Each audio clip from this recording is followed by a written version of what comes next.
It's Women on Wednesday on The Dana Barrett Show.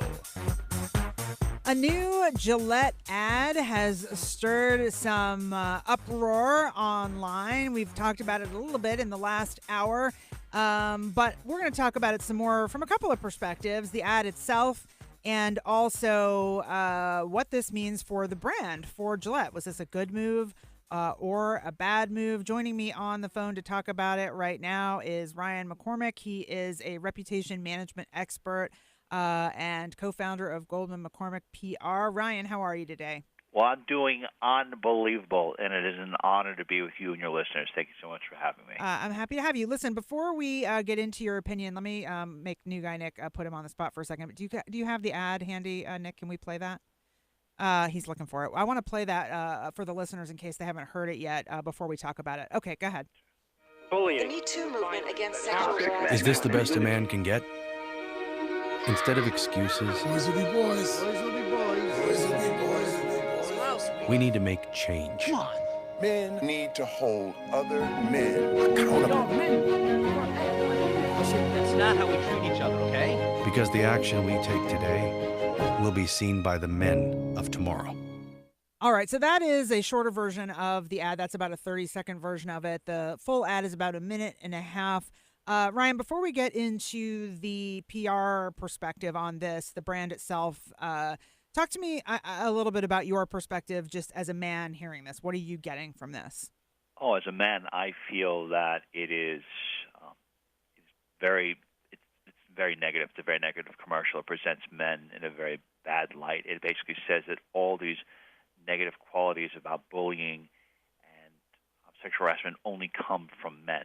So I think that it definitely presents men in a bad light. But don't you also see, because when I watch it, now obviously I'm a woman, when I watch it, I see men, I see some of the men certainly behaving badly, but I also see the men in the commercial who are the heroes of the story. Right, but as far as our culture goes, I think there are a lot of people that are out there that are already doing it. I don't think people need a corporation to tell them how they should behave. I think there are a lot of people out there that are already being honorable, that are already, acting very good and setting great examples. My father, for example, treats women very well. He treats my mother like a queen, and I learned everything I need to know about how to treat women and how to treat other people through my father. So this idea that the commercial presents men, it seems to say that majority of men act this way and that we need to culturally change them. I just think that type of behavior happens regardless of what gender there are, and that a lot of people out there generally are pleasant to other people. So I could not for the life of me understand why Gillette would do this. And Gillette is in a very bad position right now. Not only are they getting a backlash from men, but today they are getting a backlash from women because of something called a pink tax. Gillette is selling the same razor to men that they are to women, but they are charging about 50% more for the razors they are selling to women. They're selling similar products, just changing the color of the razors, and they're charging 50% more. So it's total hypocrisy. Well, I agree with you. That they need to fix. That is not a new problem. They've been doing that, and they and all the other razor companies and all the dry cleaners and all of that's been going on for many, many years. So I agree with you that needs to be fixed. But I do listen. I hear what you're saying. There are certainly women who are bullies. There's no question about that. I don't have statistics here, but statistically, I feel like maybe it's more male than female. But I certainly know that is true statistically from a sexual harassment perspective. There is certainly more, sexual harassment coming from men than from women. Probably are, but. It really comes down to the fact is that does the American consumer want or need to have a corporation lecture or push political or social messages to them at football games when they're having a drink or when they're shaving? And I think the answer is a resounding no. I think there's a reason why there's such a backlash from it, because they don't want to be preached to. It seems that these corporations, they're very tone deaf in one way because they always seem to want to tap into a social controversy to try to make it seem like, okay, well, we're very good, we're self-righteous, and we're a good big corporation doing something nice, and it always backlashes. I mean, you remember what happened with Pepsi when they did this commercial? Kyle Jenner, and they basically used a can of Pepsi to stop riots from happening, which happened to the Black Lives Matter controversy, and it was treated very horribly. Got a tremendous backlash, and they pulled the ad 24 hours later. Gillette is dug in so deep with this that I don't think they can pull the ad right now. Yeah, but here, listen, I'm gonna take the opposite side and play devil's advocate with you a little bit here, because Nike did the same thing with their Colin Kaepernick ad, where they addressed the social issue.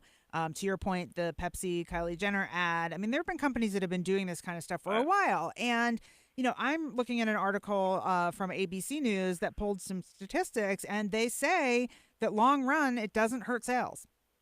It may not. We don't know, but the fact that Gillette is having this continue on during this week, I thought it was going to burn out about 48 hours. I thought we were going to stop talking about it yesterday, but it's getting progressively worse. And the reason why it hit so close to home is because Gillette's main base, their targeted demographic with these particular razors, are men.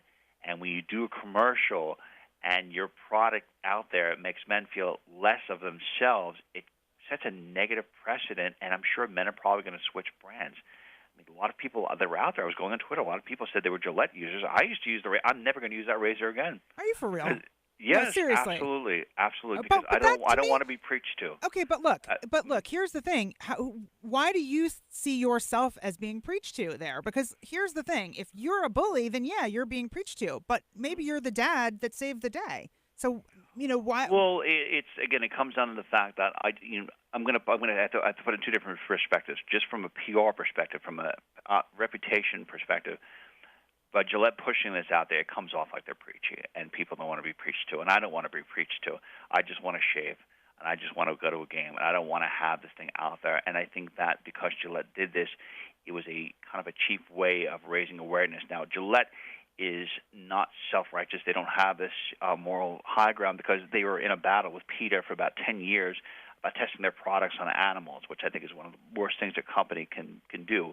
So people in glass houses shouldn't throw stones, and neither should corporations. I don't think corporations in any way, shape, or form have the moral high ground over the typical public, because what do we hear about corporations? They typically deduct taxes. A lot of their CEOs are caught in sexual harassment claims themselves. So I don't think corporations in any capacity should be telling other people or setting social or moral agendas. Okay, but Ryan, let me interrupt you for a second, because let's look at this solely from a PR perspective. And I hear what you're saying. There could be men that decide they don't want to buy the product. Statistics seem to show that in the long run, sales are not hurt by these kinds of ads. Now, you never know. This could be the one time when that happens. I'm sure there are other times when it has. But my point here is people are talking about Gillette. And they weren't talking about Gillette before this. They were talking about, Dollar Shave Club, and now they're talking about Gillette. So that's not a bad thing from a branding perspective, is it? I think it is if they're talking about it in a negative fashion. And what happened today, the fact that you have women now coming out and attacking the company for the pink tax, that is very bad. I think that's very toxic. So you have two audiences, two targeted demographics that are going sour on the company. Now, the airline industry had a lot of problems about 2 years ago, especially American Airlines, and I think a lot of people probably were switching airlines because of what they were seeing. I think some people turned away from Pepsi as a result of what they've seen. Gillette, this is a very personal thing. When you challenge someone about who they are as a person, it's very intimate. It's a very intimate challenge, and I think that's why this insult is hurting or causing so much of a backlash. So I think Gillette, in the short and long term, is going to be affected by this in a negative way, because they're always going to remember this commercial. And any other corporations that are out there that choose to get involved, I think they're chancing and making a big mistake. They should just make a great product, associate positive images with that product. I saw a commercial from Gillette from 1989 today that showed men and women, at weddings, at sporting events, smiling, cheering. Those images are feel-good images. Those are what sell product. Showing these dreary images of men, pretty much looking like emasculated, saying, look, you don't know better. We know better. That's a very negative message to put out there. I think for any company. I hear you. Listen, I think we're going to have to agree to disagree on this one. We'll have to check back in a couple of weeks and see how sales are for Gillette. But I do appreciate your perspective. Always glad to have the debate, Ryan. Thank you so much for spending some time with us on the show today.